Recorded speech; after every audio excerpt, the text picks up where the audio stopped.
Hello there, world of tankers. Welcome to the channel. I'm your host, Droodles Blitz, and in today's video, I'll be breaking into the 4 best tier 10s for you to get your hands on. Whether you're a beginner or a skilled player, these vehicles are going to do great jobs, and they're not going to be kind of boring. Normally, when I break into the best beginner vehicles, like the Type 71 or T110E5, you don't get a super, exhilarating gameplay. It's just haul down or push. However, in today's video, these 4 tanks are actually rather fun, whether you are a pretty decent player or you are a player who's starting to learn the ropes of World of Tanks Blitz. So, as always, if you enjoy this type of content and you'd like to see more like it, consider pressing that little subscribe alert button down below. With that being said, we're going to start off with the light tank, make our way to a medium, heavy, and then tank destroyer. So let's start off with the XM551 Sheridan. This is a tier 10 American light tank, and it's a vehicle which features some incredibly chill capabilities. It has 570 damage per shot, which is a lot when you think about it. That's basically the same damage as a Grill 15, a Foch 155, or even the new Waffenträger Alf E100 with the 3-shot. That's a lot of damage. Especially because, unlike tank destroyers, this vehicle has every other advantage. A fully traversable turret, 10 degrees of gun depression, spaced armor around the entire sides and front of the vehicle, making it nearly impossible to pen with HE, and it's obviously very mobile because it's a light tank. It has incredible levels of camouflage and very good view range as well. We can see starting off on this game, I knew that the enemy Sheridan was probably going to make some sort of aggressive play. Sheridans always do, so I put myself in a bit further back of a spot. That way I could outplay that Sheridan, and then boom, 496 damage into his tank. Was a bit of a low roll, but I'll take any free damage I can get at the beginning of the battle. So now what I'm going to do is I'm going to take a look at this crossing really quick and see if anybody decides to move along. We got the mouse tank, and boom, look at that, 575 right into the side of the vehicle. See, while tank destroyers are very scary, at the end of the day, they can't really do what the Sheridan does, because this light tank has all the advantages of being mobile, has view range, has the camo that a tank destroyer doesn't really have. I mean, there are mobile tank destroyers, you can drive a grill and have that mobility, but you're not going to have the view range, nor are you going to feature the flexibility of a turret with 10 degrees of gun depression. I'm already up to 1700 damage this game, and you can see why the Sheridan is such a beast. The gun is fairly accurate for how high the damage per shot is. And by the way, I should mention, the damage per minute on this tank, while not good for a light tank or medium, is still pretty good at around 2600. That is more than enough to get the job done. And I should also mention that this vehicle just chunks with the HE. Unfortunately, our HE did not end up penning there. But yeah, if you do get the rear of any mediums or lightly armored vehicles, which you very commonly do, this thing will get some big ol' chunklers out into the enemy. So we get the nice clearing shell into the mouse tank, and all that's left are 2 vehicles, a TVP and a Jagdtiger. I was going to go for the TVP, but I realized by the time I got my shell, that player was most likely going to be dead, so instead I'll shoot the Jagdtiger for a 619 damage shell. So far, we're up to 2,800 damage in this game, which is pretty good. I should mention, by the way, all these games you're watching here today are back-to-back. I didn't, cherry-pick these battles. These are literally just average games that I've played in these vehicles, and I did that on purpose because I want to showcase what my average game is like in a Sheridan, not the best game I've ever played. Obviously, any content creator can go out and get a 8,000, 7,000 damage replay that was the highest damage played in the month and then say, wow, look how great this tank is. But, I mean, you could probably get the worst tank in the game and still get a decent game out in it, so that's not really a fair argument. These are just average games that I've played in the vehicles. And as we can see, Sheridan just bops. It really does. 3,400 damage, top on the team, and I literally played this game like 5 minutes ago. The Sheridan is just so good, and you can see this is only a 3rd class as well. The level of damage per minute on the tank, as I said, it's not the highest. Like, I'm not even sure what it is with calibrated, but it's 2,500 with Cali and like 2,600 with Rammer. But the fact that you have this much damage per minute to begin with is crazy good, and I should also mention it has 350 millimeters of heat pen, making this have more pen than any other medium or light tank in the game. It's kind of crazy, actually. Yeah, the Sheridan's just a beast. If you're looking for a light tank to grind, this is by far the most beginner-friendly and one of the better lights in general. I still consider this to be an overpowered tank in a decent player's hands, but that's the Sheridan. Now we move on to the medium tanks, which is another American vehicle, although this one's playstyle is very different to that of a Sheridan, being the M48 Patent. The Patent has a lot of great strengths. First of all, it has reactive armor, meaning that when you do use it, you can mitigate 27% of the damage you receive, which is kind of wild and obviously allows you to be really, really capable. Now, because I'm running reactive armor, I should also mention I am running protective kit, which gives me better module and durability against being shot, gives me faster track repair speeds. These are all very important things if you're only running one repair kit. The vehicle features gear oil, meaning that it can reverse upwards of 6 kilometers per hour faster if you need it, but I'm only running one gear oil because I'm also running that protective kit. But even with one gear oil, it takes my average reverse speed of 24 to now 20, or base top reverse of 20 to 24, which is really, really nice. Not only that, it increases my top speed from 48 to 52, actually allowing the Patent to feel pretty mobile. DPM wise, it's solid at 3,100. It's not like the highest for any medium, but it's not low either. It's smack dab in the middle for damage per minute. But that's fine when you realize that the M48 Patent has really good gun depression at 9 degrees over the front, and even better than that, a turret, which is nearly impossible to cut through. I remember being in my Hori aiming in on an M48 Patent turret cheek, and I still literally couldn't pen it. I don't remember if I loaded gold or not, but just the fact that the M48 Patent has that much armor on the turret is insane. And it really showcases how dominant this vehicle is on a ridgeline. Literally, all you gotta do in a Patent is sit hull down, hide your lower plate, and congratulations, you are now a nearly impossible penetration. Starting off this game, I'm going to make my way to the Sea Overlook, just for a quick shot, just like that game in the Sheridan, punish somebody for making an overplay, just like that, now back in the cover. It's a free 350 damage, and there's really no downside for it. At this point, I'm going to be smart, and I'm going to start backing up. What I've learned about Dead Rail is that, as I think we can all agree, it's one of the worst maps in the game. Mainly because of the fact tank destroyers can shoot you across the entire map. A tank destroyer which is located over here can shoot me in this spot, believe it or not. You know, if you take a look right here, look at this. That spot can clearly see me. And because of that, there's no reason for me to stay there. There's no reason to keep poking it. If the enemy tank destroyers were there, it would give them the opportunity to start aiming in on me. So, what are we doing in the Patent? Well, right now I'm just waiting for that M6 show to make a misplay. Right now, he hasn't, but... oh, there you go. The M6 show does back up.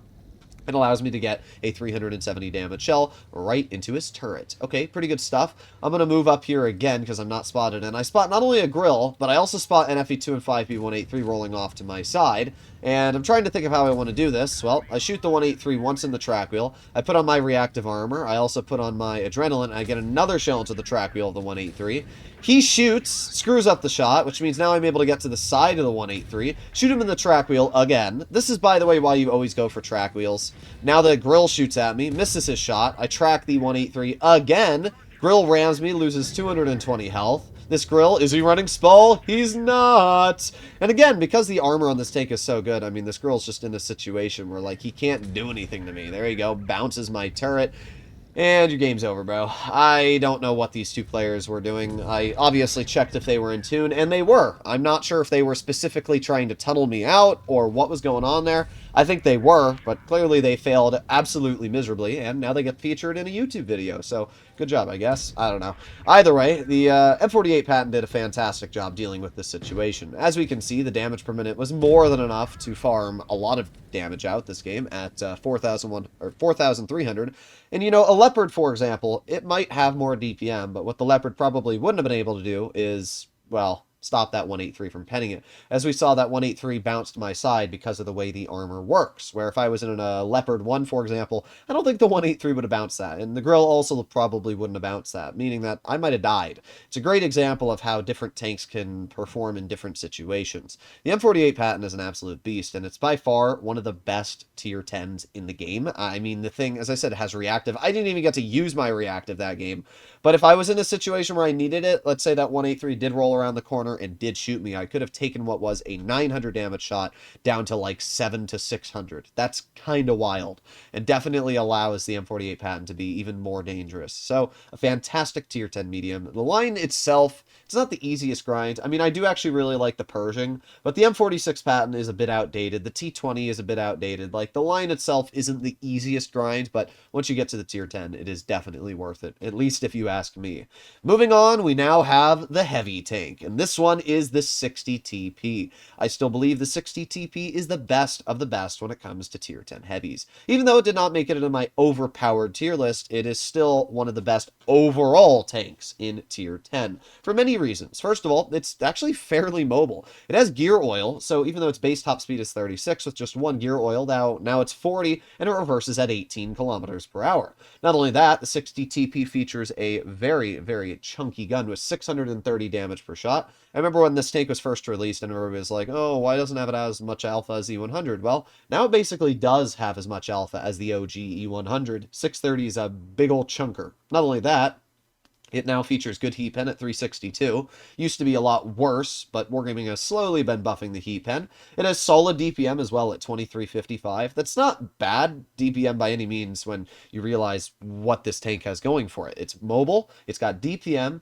and even though its accuracy is quite bad, with Refined Gun, it's actually not terrible due to the fairly quick aiming time at only 4.3 seconds. And the final thing about the 60 TP is the armor. This vehicle has some of the craziest armor in tier 10. The upper plate is about 330 millimeters thick base, meaning that you're going to have to either load gold or be looking down on it to get an easy pen. And the turret, paired with the 7 degrees of gun depression, is one of the trickiest tanks to pen in a hull down position. In general, the 60 TP is one of the hardest tanks to fight. I mean, yeah, it does have a hatch, but it's a very hard hatch to hit. If you end up face-hugging this vehicle, good luck dealing with it. This thing is insane. And when you have tungsten activated, you can roll 720 damage per shot. Yeah, you heard that right, 720 per shot. I always question what's the point of driving a tank destroyer, for the most part, when you can pull out heavies that do a much better job. So we have the enemy boss Chatillon, we aim it on his tank, and yep, there you go, 632 health off of that player. Now I do back up here, mainly because of the fact I don't know if any tank destroyers are going to try and shoot me in the crossing, and I also don't know if there's anybody else who's going to try and shoot me on the side. So because of that, I waited a little bit, but now we are completely fine. I do get spotted, and this crossing is always a little bit sussler for me here, but as we can see, I made it across completely safe and sound, and now we continue our way through. You can see the pretty good mobility here of the 60 TP. Like, for a vehicle as heavily armored and with 2,700 hit points, it's kind of wild. So now we're going to aim it on the flat side of the 113, activate my tungsten, and... oh... 725. I mean, that is huge. 2 shots and I've already dealt 1,357 damage. But that's just what the 60 TP does. It gets these massive chunks of damage out, which definitely step the enemy down a notch. So we're going to move over here. We have the enemy 183 spotted. I'm going to aim it on his vehicle, and a bonk. 724, and obviously it doesn't make a difference. And at this point, I was just making sure that the 183 didn't have a good angle to pen me, which he didn't. Ended up bouncing the shell. 950 damage shell bounced right off my tank. Honestly, it wouldn't even have mattered if the 183 had hit me. This game was going to be a win either way, and I would have lived either way, but still shows the armor is pretty good on this vehicle. We're up to 2,000 damage dealt now. I really wanted to push that Rhino or the enemy tanks that were in our spawn, but I also know that there's a 268 overlooking here. And even though our team doesn't want to deal with the 268, somebody has to. So I'm going to stop this 268 from being able to free farm my teammates. We can see here this is that 7 degrees of gun depression, actually feeling fairly flexible. A nice 612 damage shot into the enemy 268, and we hear him shoot. And even though my DPM is quite a bit less than that tank destroyer, because the 268 has a much higher alpha than me, and because the 268 still doesn't have a crazy amount of DPM, I know I easily out-reload him and get the chunk right in for 100 and whatever HP he had. Now we're up to 2,900 damage. It's been an absolute steamroll. This game's a 6-0 essentially, and all that's left is the 113. So I'm going to drive right over the ridgeline, aiming on that 113. Hello, good sir. A bonk. Thank you very much. As we can see, the 60 TP just bullies its way through to victory. The high alpha damage, the decent mobility, the crap ton of hit points, and ridiculously strong armor all combined allowed this vehicle to be incredibly strong. And, I mean, it is. It's one of the best tier 10s in the game. And you can see why. We blocked 2,300 this game, we killed 3 tanks, and did over 3,000 damage. And I definitely had a lot more fight in me that battle. It's just the fact that our team steamrolled so quickly, I couldn't really get any more out. But yeah, the 60 TP is quite insane. And it's one of my most played tier 10s as well, we can see, with over a 70% win rate at 3,400 average damage. I just love playing in this tier 10 heavy. And that brings us to the final vehicle in today's video, the Foch 155. The Foch is a beast. It really is. I was tempted to do the 113 GFT, but I decided against it and ended up doing the Foch. The Foch has a lot of great strengths going for it. It has mobility, it has DPM, it has high alpha, and it has tungsten now, plus an autoloader. And it has 2 very solid gun options as well. You don't need to run the autoloader. You can also run the single shot, which has more alpha on the standard, more alpha on the high explosive, and not only that, just chunks like a beast. So let's actually take a look at what this tank has going for it. Well, DPM-wise, 3,042 with an autoloader. For some reason, Wargaming just loves giving autoloaders solid amounts of DPM. So here we are in the Foch 155. Now, this was a short game, only around 2 minutes and like 50 seconds. And judging that we spent like the first 30 seconds actually getting into the battle, yeah, this game lasted like literally 2 minutes. And I was able to get a pretty good farm out, as you're going to see. So, what do we have up against us? Well, this game we have a Progetto, a T100LT, and a WZ121.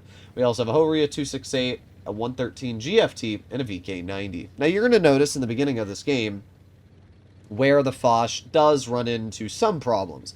And that is the fact it's not very flexible. That's the biggest problem with this tank. It has no gun depression. And no gun depression paired with no turret equals very, very tricky positioning sometimes. And we're on a map here where I can't really drive over this ridge line because they got a 268, they got a VK90, they got a WZ. They got a lot of tanks.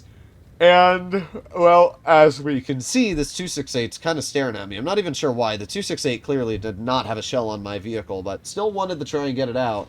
Well, try shooting the 121, but the side armor is too much of thickness to cut through. And I shoot at his lower plate, which he does over-angle there, but unfortunately the shell misses by an inch and actually goes into his track. Well, not a great start. I do assist a little bit of damage, but apart from that, I haven't done all too much. But as we can see, the Foch armor is doing a pretty good job. I've already blocked 1,100 damage, and that's because mediums literally cannot pen my upper plate. Yes, they can pen the hatch, but they cannot pen the upper plate. This VK90 thinks, gee, I'm going to make an aggressive play. Yeah, nah, mate. Yeah. VK90 bounces my tank, once again, the armor being incredibly robust, and just like that, I've done 1,230 damage. That VK was pretty healthy, and now, well, he's not. But, of course, I see my Progettos getting pushed, so now I move over here, and once again, those mediums end up bouncing me. I've blocked upwards of 2,270 damage now, haven't bled a single hit point. 121, what are you gonna do? I was tempted to shoot that, but at the same time, there's no reason to waste a good shell on a shot that might not hit, when the Progetto is just gonna allow me to shoot him once for 553, to aim it on the Progetto again. Nice 700, rams me for another 954. Hoping that my team gets the clear, they do, but oh, I didn't realize that there was like 8 tanks behind me. Yeah, that's not great. Our heavies actually flanked this game, which is why we see a VK72 and as well a VZ55 now pushing up on their rear. Not sure why the heavies didn't just support us to begin with. At this point, I just want to get some damage into this 121. So I'm going to chill right here. I'm going to back up so I have a good angle on his vehicle. And we're going to get one nice shot right into his track wheel for 576. And we're going to get a second one. I honestly thought the 121 was going to repair his track and just back off the hill, but clearly that wasn't the case. We get a victory, and a pretty solid victory at that. Let's take a look at the post-game results and see what we're working with here. 3,550 damage, 2,700 blocked. We only got 1 kill, but as you can see, the Foch is kind of a beast when you're able to get this tank working. The armor on the upper plate is insane. And while it does have a weaker hatch and lower plate, plus I know people love to point out the track wheels, at the end of the day, it doesn't really matter. If people don't aim properly, the armor on this tank excels. And that's exactly what happened that game. People didn't aim, and the Foch did a great job. And if you don't believe these were back-to-back games, we can see this was the Foch game I just played, this was the 60 TP game, the M48 Patent, and the Sheridan. These are all fantastic tier 10s. If you'd like to see more content like this, please consider smashing that subscribe button down below, and I'll see you all in the next one. Bye-bye.